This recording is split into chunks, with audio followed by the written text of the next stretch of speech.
Today I had the privilege of being able to share some of the knowledge that I have around conversion optimization with a group of people in Australia while I'm here in Phuket, Thailand, meeting up with some resellers and some people that I'm working with and having a great time enjoying the sun and getting a bit of a change of scenery. Now, I wanted to share some of the information that I'd shared earlier today and then get some of this information out into the wider sphere. And the two bits of information that I want to share today with you here is why it pays to find marketing tweaks and how small improvements have compounding effects.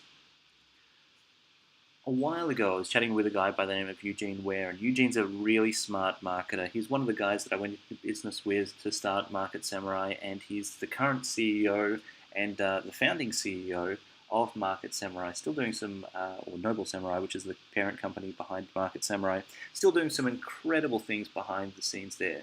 And he had a saying that he used to use, and it was, it takes the same amount of effort to run a highly successful marketing campaign as it does to create an unsuccessful marketing campaign. And what he's talking about here is the concept of making sure that you maximize the results that you receive from the effort that you put in. So you might need to write a long-form sales letter, for example, or you might need to record a video like this one here, or you might potentially need to put together an opt-in page or create an email autoresponder sequence. Whatever you're doing, there's going to be an amount of effort that you're going to have to put in order to take that action, whatever it is, to its logical conclusion, in order to create that marketing campaign. If you can find one or two or three little hacks, little things that you can do, little tweaks that will significantly improve the result that you get from that autoresponder sequence, from that video, from that opt-in page, from that long-form sales letter, then you're going to achieve much, much better results. And this is essentially what we're doing when we're doing split testing. We're looking for those things that we can apply into that page or into that website that are going to be able to tweak that website and get a lot better results. Now, moving on to how small improvements compound.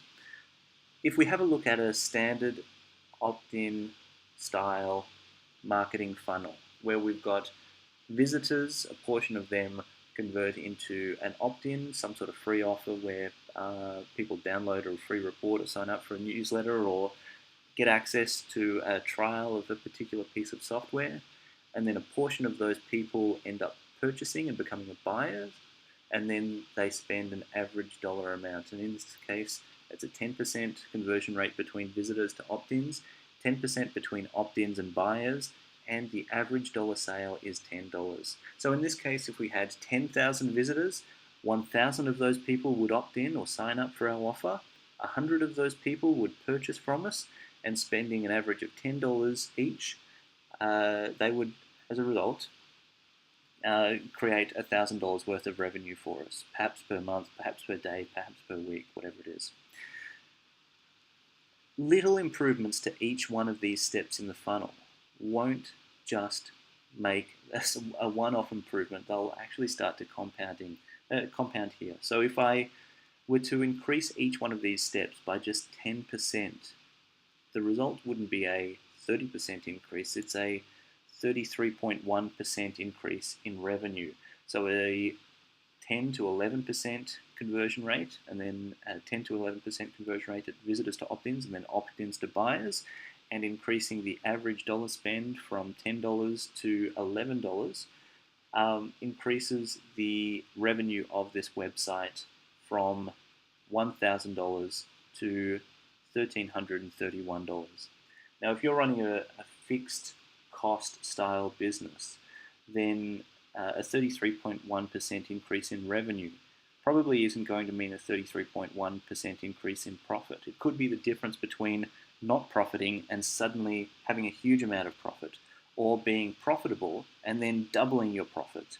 So revenue doesn't always equate to profit.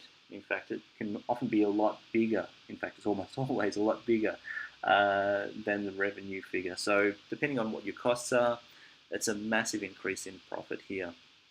And what we're doing here is we're just finding a series of little tweaks at each step of a marketing funnel and applying them, and we end up with a significant increase in revenue at the end of the day and a much bigger increase in profit. This is what I'm talking about when I'm saying that you want to find the little tweaks that you can do, the little things that you can do to improve what you've already got set up in your marketing, to do your marketing just that little bit better. And you then want to apply those tweaks or find tweaks for every step of that marketing funnel that you've set up. And what's going to happen here is you're going to get significantly better results from your marketing. Not just a little bit better results, significantly better results. If you're not sure what these tweaks should be for your website, if you're not sure how to apply them, if you're unsure whether or not they'll be successful, or if you just want to be able to measure the success of those tweaks, split testing and conversion optimization is exactly what you need. You need to have a look at split testing and conversion optimization services that are out there. If you want, we can help you out with this.